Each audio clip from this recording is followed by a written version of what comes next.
Ever since Elcometer introduced the first coating thickness gauge in 1947, we have been world leaders in the design and manufacture of dry film thickness gauges and inspection equipment for the coatings industry. More powerful, rugged and easier to use than ever before, the new Elcometer 456 coating thickness gauge is best in class.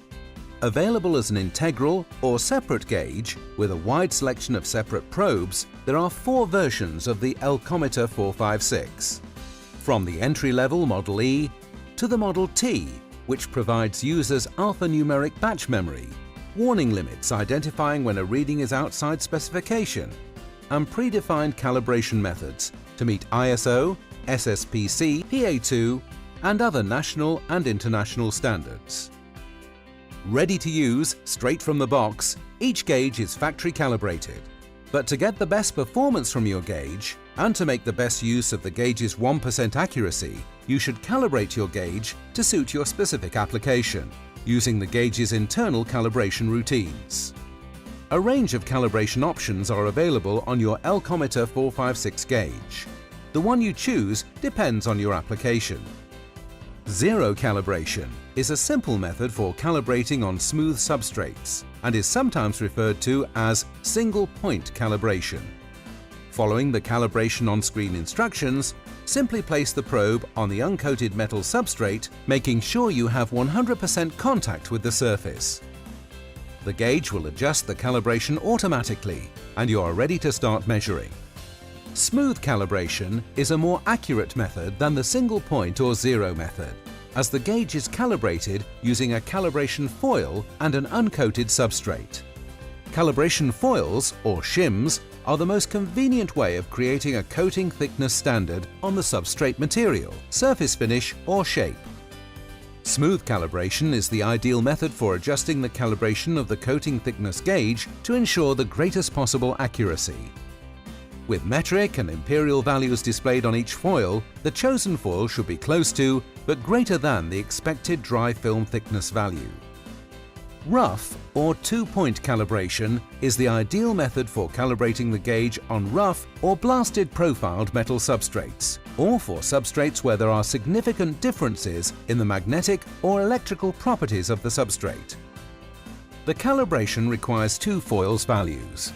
One should be a value above the target film thickness and one below. Simply follow the on-screen instructions to calibrate your gauge. Zero offset calibration is a patented calibration method to help measure film thickness according to ISO 19840. ISO 19840 simply states that if a blast profile is unknown, you should calibrate on smooth steel, then subtract a predefined value from the measurement taken on the coated surface. The zero offset calibration automatically removes this value, so you don't have to. Another unique calibration on the Elcometer 456 is auto calibration, for those users who are regularly coating to the same target thickness.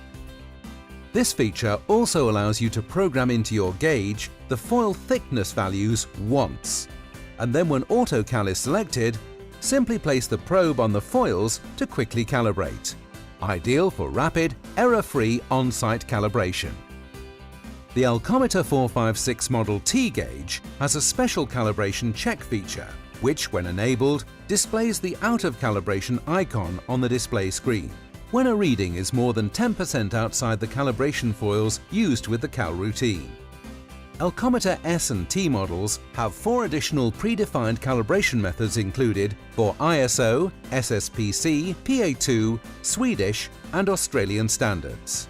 These not only define the calibration method to be used, but also set up the data collection method as defined by the appropriate standard.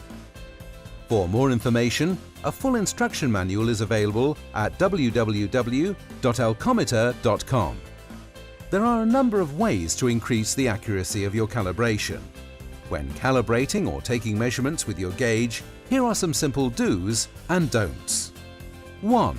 Take more readings on each foil value or bare substrate. The gauge then averages out the readings, increasing the adjustment accuracy.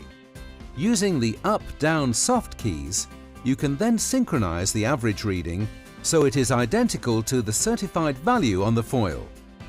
2. When taking readings, avoid the foil label and place the probe in the center of the foil. 3. Use undamaged foils.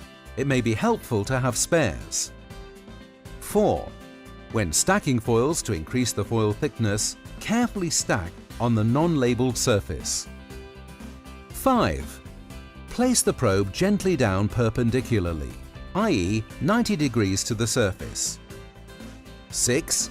For repeatable readings, you should hold the gauge like this and the probe like this, using the heel of your hand as support. 7. Make sure the uncoated substrate is clean and rust-free. Elcometer has a range of accessories such as V-adapters and probe placement jigs to help enhance reading accuracy in small or complex components, together with a wide range of certified foils and coated standards. Each gauge comes complete with an easy user guide to help you get started. To find out how to get the most from your gauge, you can download the complete instruction manual or contact your nearest distributor at our website www.elcometer.com.